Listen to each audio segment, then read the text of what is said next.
The last section of Unit 4B deals with light. Here we will make the connections between the electron transitions that we saw earlier on in this unit with how light is created. Light is a form of electromagnetic radiation. In fact, electromagnetic radiation is all energy that travels through space in a wave-like manner. Other examples would be microwaves, infrared light, ultraviolet light, radio waves, gamma rays, and X-rays.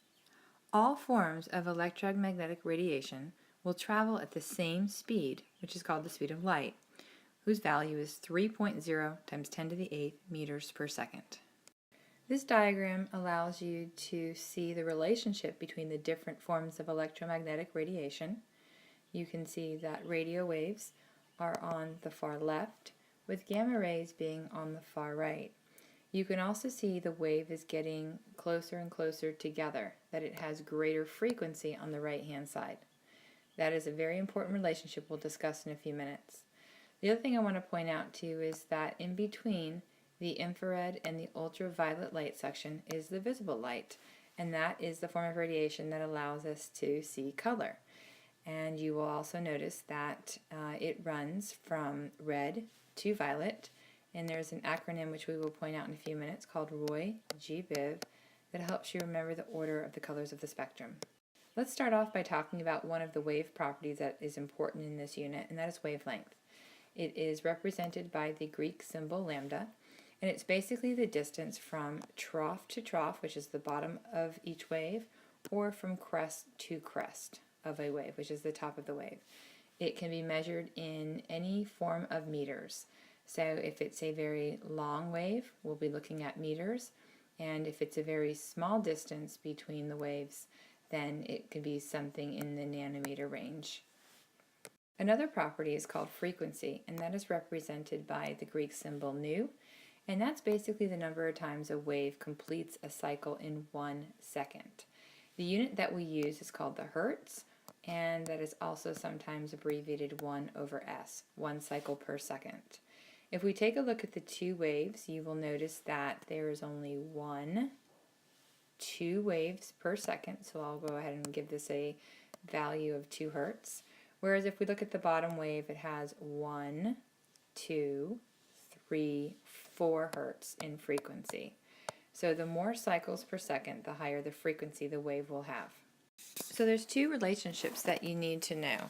The first one is that wavelength and frequency are inversely related. That means that they have an opposite relationship. You can see in the upper left-hand corner that when you have a shorter wavelength, if we compare the top to the bottom, this is definitely the shorter wavelength, you can see that it's going to have a greater frequency. So this has a frequency of about 4 hertz, and this one only has a frequency of about 2 hertz. So that's that inverse relationship. And then down at the bottom, there's a second relationship that you need to understand, and that is as frequency increases, the amount of energy increases as well. And this is a direct relationship. This is one where the 2 movements are in the same direction. So you can see that the higher frequency waves are in the right side of the EM spectrum diagram, and you'll also notice that the X-ray and the gamma ray are over on the far right as well. So the more dangerous energy will be one that has greater frequency. There's going to be more waves per second hitting an object than, say, with the radio waves or the microwaves. So that greater amount of energy makes it more dangerous. The visible light region, which we focused in a few minutes ago, is that small region between the ultraviolet light and the infrared portion. And just remember that that is the portion that our eyes can detect as color.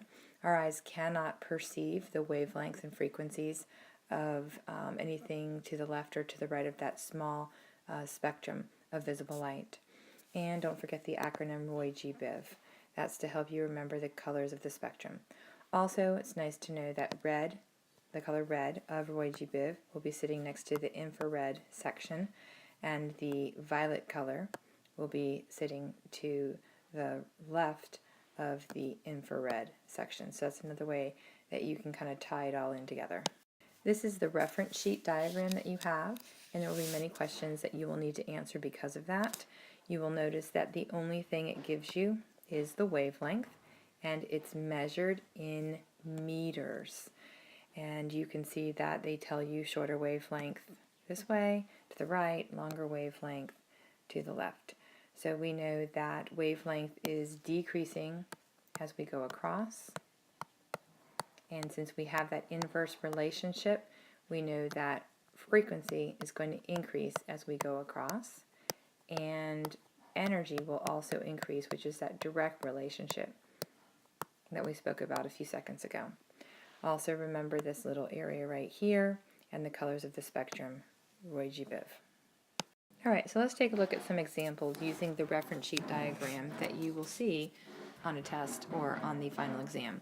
Which of the following forms of electromagnetic radiation has the shortest wavelength? Well, remember that the chart tells you exactly where the long and the short wavelength are. We know that the shorter wavelengths are going to be over on the right side. So if you're comparing gamma, visible, infrared, and radio waves, the one that is farthest to the right is gamma, and so the correct answer is going to be A. Just knowing that frequency and wavelength have an inverse relationship, you can then answer the second question. As frequency increases, wavelength will decrease. The correct answer there is B. The chart will not give you that information. That is just something that you need to know. The last one says, which of the following forms of radiation has photons with the greatest amount of energy? When energy is released, it is released in packets, which are called photons. So basically they're just asking you which color of the visible light spectrum has the greatest amount of energy. Remember that the shorter the wavelength, the greater the frequency, and the greater the frequency, the higher the energy. So we're going to have higher energy over towards the gamma rays than we would have the radio waves. And so when we're looking at the colors of the spectrum here, we'd be looking at red, yellow, green, and violet. The one that is the farthest to the right is going to be violet, and the correct answer is D. On a side note, don't forget that there's some really interesting superhero facts. We know Superman has X-ray vision. The Incredible Hulk was created by an accidental overdose of gamma radiation. And the Fantastic Four were created by cosmic rays. There's a second diagram on your reference sheet that you will need to be able to interpret it as well, and it is basically the Bohr model, and it's going to show you the energy transitions of electrons. Just real quickly, we want to take a look at the bottom of the diagram, and you will notice that they focus in on 3 of the forms of electromagnetic radiation we just talked about: infrared, visible light, and UV light. And you will notice at the top of the chart, it tells you that the measurement is in nanometers. So what these numbers are down here is the wavelength of the 3 different forms of energy. And let's just take a quick look at the question. It says, what type of electromagnetic radiation is represented by a wavelength of 1,870 nanometers? So this one's really easy. All you have to do is find where 1870 would be, which is about right here. And we know that that kind of falls into the infrared spectrum. And so the correct answer here would be A. Lastly, what type of electromagnetic radiation is represented by a wavelength of 4.7 times 10 to the negative 1 meters? Notice that they transition back into meters, so we are going to transition back into that first diagram that we spoke about. And we're just going to find the times 10 to the negative 1 region, which is right here. And that tells me basically that I'm looking at the answer of microwaves, which is going to be C. As we leave the electromagnetic spectrum diagram and focus more on the Bohr model diagram, I want to just remind you that the shorter the wavelength, the higher the frequency, the higher the energy. The longer the wavelength, the lower the frequency, the lower the energy. You need to know the direct relationship between frequency and energy and the inverse relationship between frequency and wavelength. This section is going to focus in on how light is created through electron transitions. Most of you know that white light is made up of all the colors of the spectrum, Roy G. Biv, and a prism can separate that white light into the individual colors, thus we see a rainbow. This is called a continuous spectrum. Sunlight or white light will produce that range of colors because there are no specific wavelengths. All of the colors just kind of blend into each other across that range. But we also have something called a line spectrum, and Niels Bohr was one that discovered this. He realized that when individual atoms emitted light of only certain wavelengths, he was able to read a line spectrum. Each element has its own line spectrum. It's like a fingerprint. Every fingerprint in this world is different than another. And that's basically what a line spectrum is to an element. It's a way that we can identify the different elements based on the energy transitions. Let's review that energy packets are called photons. Sometimes they're called quanta. And when these packets of energy come in contact with an atom, they can collide with the electron. And then that's going to cause the electron to get excited to a higher energy level with its newly increased energy that's absorbed from the photon.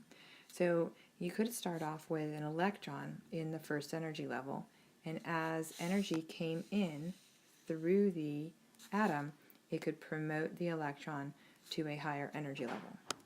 This process is called excitation. It is simply an electron absorbing a photon of light energy and being promoted from its ground state to a higher energy level.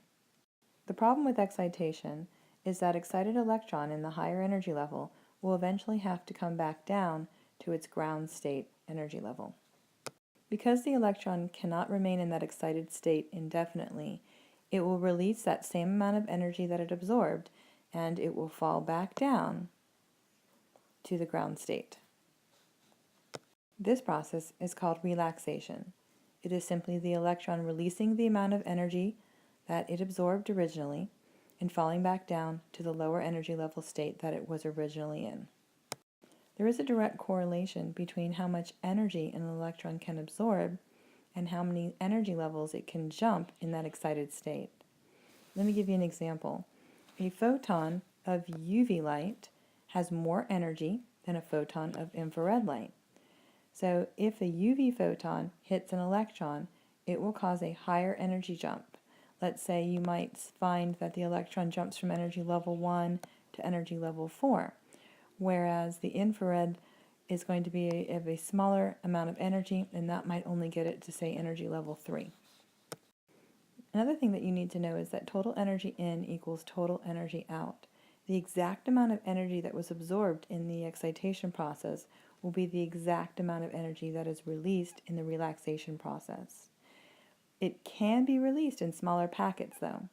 A high energy photon might be absorbed, but 2 lower energy photons might be released as the electrons fall in a stepwise manner.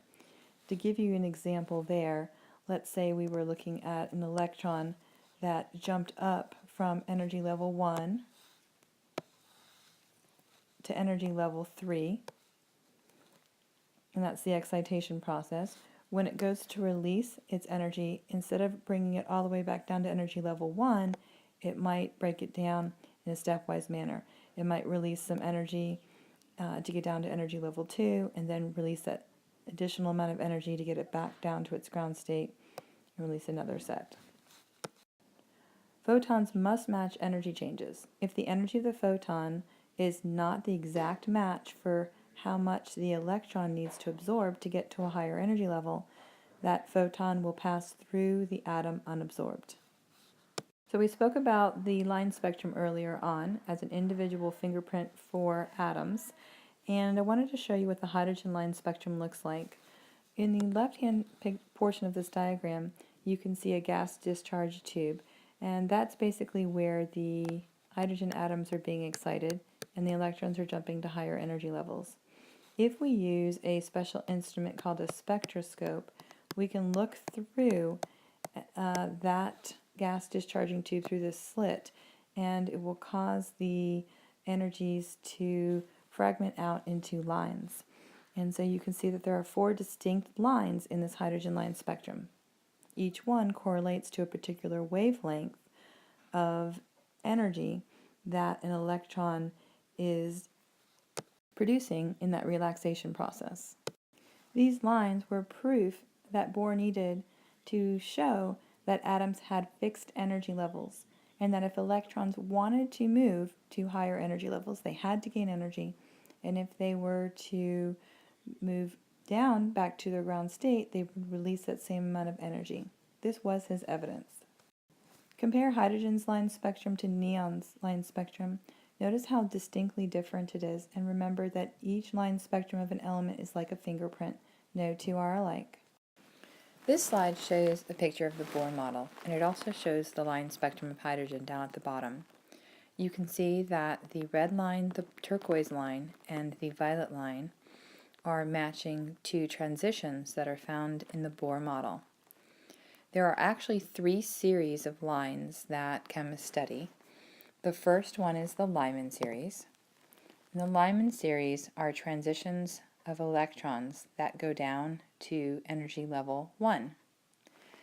The Paschen series are energy transitions that go down to energy level 3.